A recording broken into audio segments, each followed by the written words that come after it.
Hey guys, I'm honored to talk today to John Lamanna. John, it is so good to see you again here up in New York, from the warm Florida climate to sunshine here in Glen Head. Yeah, it was 80 in Florida when that day I left. We could subtract about 45 off of that one. So if you don't know, you should know John Lamanna publishes John Lamanna's Rating Guide, which is by subscription. It comes out in the early fall, right after the season ends, as a prediction tool. Yeah, the predictions are in October, and then in January I do a card rating issue, and end of January I do a draft guide. And then you have a final rating guide. And John, I wanted to ask you, I guess people who are familiar with you and your rating guides, how long you been playing Strat? I started in 1974.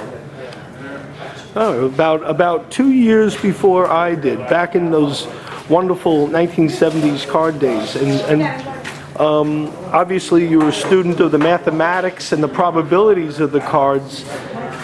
And what motivated you to want to put together a guide in the first place for the community? I guess I used to always rate the cards for myself, and then I would do it for friends that I was in leagues with, and then it just kind of evolved into something that I just decided to do. And when I sent out in November of '85, when I sent out 500 of my issues, nobody knew, not even my best friends knew. I just sent out 5, just shotgunned them out, and I'd gotten addresses through the Stratomatic review of leagues, and yeah, so I sent out 500 of them and waited. Back then, when you first came out, you had the basic probabilities for on base and slugging and rating, and the guide has since evolved over the years into something quite much more. When you first started doing the math formulas and everything, it was such a big help. Did you start doing the predictions first and then do a final guide, or did you just come out with a final guide as in your first years? I just did the card rating issue. Just the ratings was what I started with, right. And then the predictions then were very different, very less involved than they are now. An incredible amount of work that you put in studying and preparation. Especially a lot of the people who enjoy your guide love to read your notes about each ball player, which shows. So now we were talking off camera, and this year we were talking about some new additions to the guide. In particular, you were talking about base stealing. Yeah, in one page I listed what I called the best pinch runners, and there was a Fab 4. Those are the guys with a 16 as the second number. It's Tolbert, and Mateo, and I can't even remember the name. Well, this year, with the new cards, we have Mateo and we have Tolbert, among others. Caballero. Anyway, and then the other stealers were the 1915. No, that's, well, oh, sorry. They were the 1915s that had a 1-to-17 running rating, and they weren't starters. So I wasn't going to put a guy like Ramirez in as a pinch runner, because you can't pinch run, he's always in the game. So, I only took the guys that you'd have on the bench, and maybe a few guys that platooned, but nobody who's a full-time guy. See, as the game's evolved, we were speaking also off camera a little bit about the importance of the pinch runners and saving roster space when you have your draft teams. Some of the better pinch runners that we've seen over the past 2-3 years, I can go back a couple of years to Tim LaCastro, having his great 2-to-12 getting the lead, and the 2016 rating that he had. And then my personal favorite was Dayron Blanco. Guys who can also play defense and run and do a little bit of hitting. So now you've added something to your guide. Right, and the nice thing about Blanco is he's a guy who could pinch run, stay in, and even if a righty's in as an A bunter, he might be able to sacrifice and or hit and run or something like that. Like a utility tool, like a Swiss Army knife for Stratomatic. As crazy as it sounds, sometimes I'd leave Blanco in, and if there was a guy in first when he batted, I would do the hit and run in hopes that he'd be a force out at second base, and then Blanco would still second and third, so I'd be in better position than if I had sacrificed. Well, think about it. Obviously, how the game changes when you have to hold a runner. What it does to the defensive ratings of the players, the plus ratings on the cards, and the additional opportunities for hits. So this new column and this new rating that you have is very, very relevant for managers who are looking to win. Right.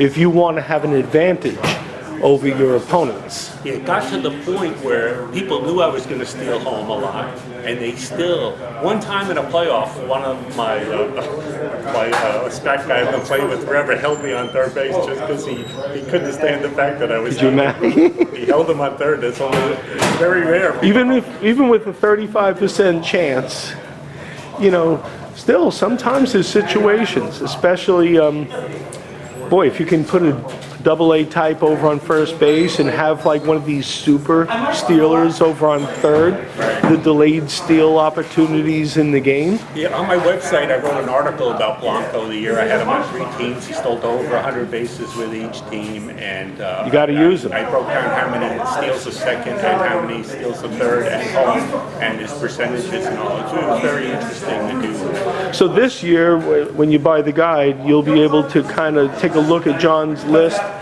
of players and utility players. Yeah, I did a page on utility players too, and those would be defensive replacements like Triolo with the Pirates. He's an amazing defensive, 1 at third, 2 at second, and he's really a nice defensive replacement. It's not the best fielders, it's the guys who are the best replacements, and if they play 2 positions or 3 positions, wow, that's a big bonus. Especially if you've got like a 1 and you've got like 2 at some of your other positions, or if you have a pair of 2s that infield to outfield, super valuable, save space on your roster. Oh, exactly. Yeah, and Caballero, he's amazing. Not only is he in the pinch run pile, but he's in the defensive replacement too. He's so good at third and second. Valuable card. Yeah. So that's one of the advantages of having like a ratings guide like John's. Is if you're looking for a quick guide, that's one thing, but it makes you think a little bit about your strategies with the game. So if you're kind of new to the rating guide, John, can you just, for some new viewers, what exactly is the rating guide?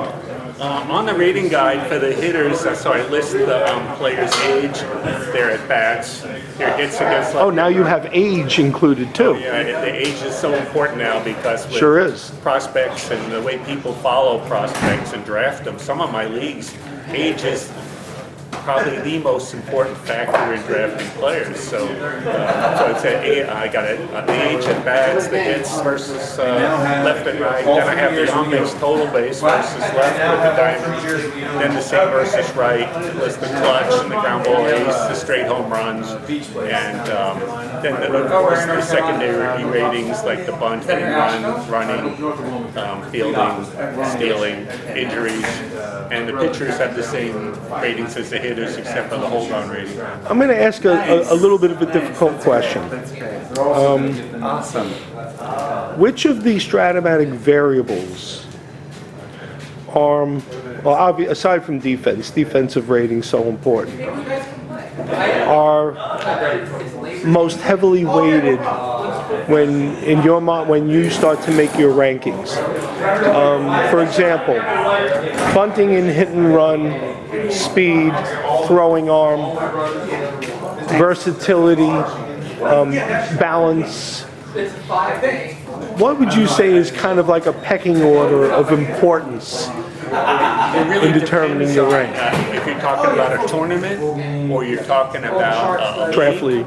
or you're talking about keeping a player a long time, or just having them for the one tournament, or things like that. So there's so many factors that go into it. But in my draft guide, when I list the numbers, I have all the numbers there. So even if you don't like my draft order, you can see all the numbers in a row, and you can jump down. And you could determine what's important for yourself. I that because sometimes you're drafting and you need a lefty bat. And I have a couple of righties. I say better players, but you need a lefty, and you can just jump So down. from your perspective, when you put together your ratings, you're putting it together centered towards the tournament player or more towards the draft league player to make determinations in your rankings? It's future value. That's for draft. Future value. In the Excel list with all the numbers, it's for drafting for card value. So I have those two lists side by side, card value, There you go. draft value, and so even I don't follow my own draft order because I'm like you guys. I need a third baseman or I need a center fielder, and I'm just gonna maybe have to skip over other guys that maybe are a little better because you got to fill a hole. It's very, very handy to have the guidebook in your hand, especially if you're playing games live or drafting, to have a quick, easy reference and whatever. And you can do with it what you want. At least it's there for you. John, it's a pleasure talking to you.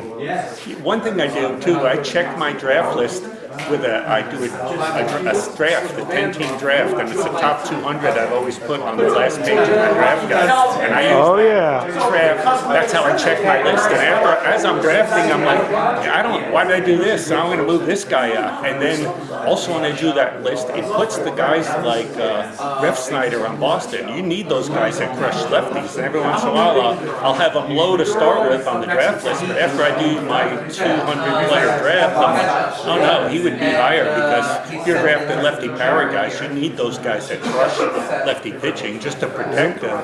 And so this year, one of the things I added, I do a top 200, and a lot of people say they use it to see how many of their players in the top 200 and they predict who's going to win their league based on my top 200. So I added another 100 now. So It's become that ingrained in the community. Yeah, so now I drafted 10 teams, 30 players per team, where they all have about a dozen pitchers and backups at every position. And, I thought at one point I could make a league out of that and do some, auto simulations and see how it does. But haven't got there yet. The possibilities are unlimited. John, it's been a pleasure Yeah, talking thank to you. you.